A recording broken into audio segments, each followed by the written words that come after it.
देखिए, कुछ दिनों से डीएसटी के पास इस तरह की सूचनाएं थी कि एलपीजी के जो टैंकर्स हैं, जो गुजरात से लोड होकर के एलपीजी लोड करके और तत्पश्चात उदयपुर और कोटा के जो बॉटलिंग प्लांट्स हैं, जहाँ पर फर्दर ये अनलोड करके और आसपास के ज़िलों में एलपीजी सिलेंडर्स में भर के सप्लाई की जाती है। ये एलपीजी के टैंकर मार्ग में रुक करके और अवैध तरीके से एलपीजी को निकाल करके और सिलेंडर में भरकर उसका अवैध रूप से व्यापार किया जाता है, बेचा जाता है। चूँकि सूचना काफ़ी गंभीर थी, एलपीजी जैसा आपको पता है कि हाईली इन्फ्लेमेबल होती है और अभी कुछ दिनों पूर्व, कुछ माह पूर्व जयपुर में एक गंभीर घटना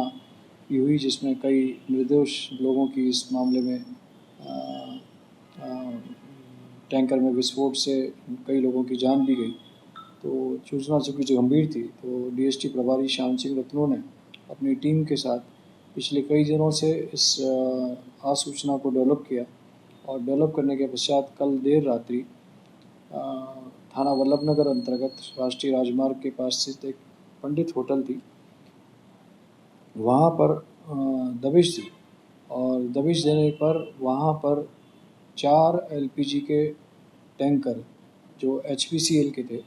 जो भरूच गुजरात से लोड होकर के और कोटा बॉटलिंग प्लांट की तरफ अपने रास्ते में थे। इन बिटवीन इस पंडित होटल के पास में जा कर के ये वहाँ पर कुछ एलपीजी अनलोड करने का उन्होंने अपना एक जुगाड़, एक सिस्टम या एक मैकेनिज़्म बना रखा था। उस सिस्टम के माध्यम से वे एलपीजी सिलेंडर भर रहे थे। मौके पर एक टैंकर से कई सिलेंडरों में एलपीजी भरते हुए रेड हैंडेड पकड़े गए। साथ साथ लगभग 60 से ज़्यादा सिलेंडर वहाँ मौके पर मिले। ये सभी सिलेंडर कॉमर्शियल यूज़ वाले सिलेंडर थे और इनमें से कुछ सिलेंडर्स में ये एलपीजी भरी जा चुकी थी। शेष 3 टैंकरों से भी एलपीजी बारी बारी सिलेंडरों में ट्रांसफ़र करके और सप्लाई की जानी थी। मौके पर डीएसओ को बुलाया गया, एचपीसीएल के अधिकारियों को बुलाया गया, थानाधिकारी वल्लभनगर और सीओ वल्लभनगर भी मौके पर आए और उनके द्वारा ये कार्रवाई प्रारंभ की गई। जानकारी पर यह पता लगा कि ये जो सभी एलपीजी के सिलेंडर्स हैं, इनमें लगभग 17,000 टन 17,000 टन 17,000 मीट्रिक टन एक टैंकर के अंदर एलपीजी आती है। और जब एलपीजी को वहाँ से लोड करके ड्राइवर को हैंडओवर किया जाता है,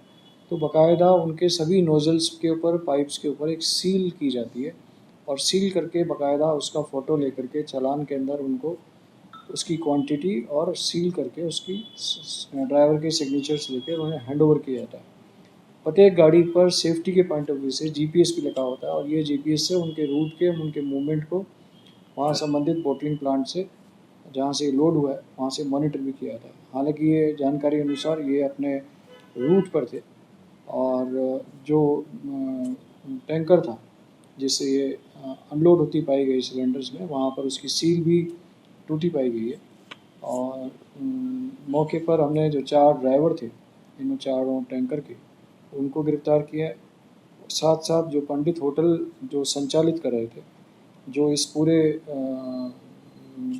तंत्र को, इस पूरे अवैध गतिविधि के केंद्र को संचालित कर रहे थे, उनमें मुख्य था एक मनोज सुथार है और दूसरा एक कृष्णाराम बिश्नोई है, जो जानकारी अनुसार किसी हितेश मैनारिया नामक व्यक्ति की होटल को संचालित कर रहे थे और वहाँ पर इस तरह की अवैध गतिविधि को संचालित कर रहे थे। इन 2 व्यक्तियों के साथ साथ जो 4 टैंकर के ड्राइवर थे, उन्हें मौके पर ईसी एक्ट और पेट्रोलियम एक्ट के विभिन्न सेक्शंस और बीएनएस के तहत इन्हें गिरफ्तार किया गया। गिरफ्तार करने के पश्चात अब इसमें अनुसंधान रामेश्वर एडिशनल एसपी के द्वारा किया जा रहा है। इस संदर्भ में अब फर्दर हम इन्वेस्टिगेट कर रहे हैं कि ये पिछले कितने महीनों से चल रहा था अवेलेबल जो रिकॉर्ड है वहाँ पर जो मिला है होटल के ऊपर, उसके अनुसार पिछले 2 महीनों में लगभग 2000 सिलेंडर इन्होंने इस तरह से रिफ़िल करके और बाज़ार में बेचे हैं।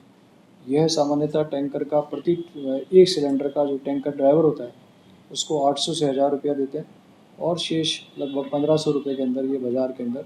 ब्लैक में ये बाज़ार में बेच देते हैं। बेचने में किन किन लोगों को बेचा उनमें कुछ लोगों के नाम सामने आए और रजिस्टर से उनसे इन्वेस्टिगेशन करेंगे, उनकी भूमिका की जांच करेंगे और उनके खिलाफ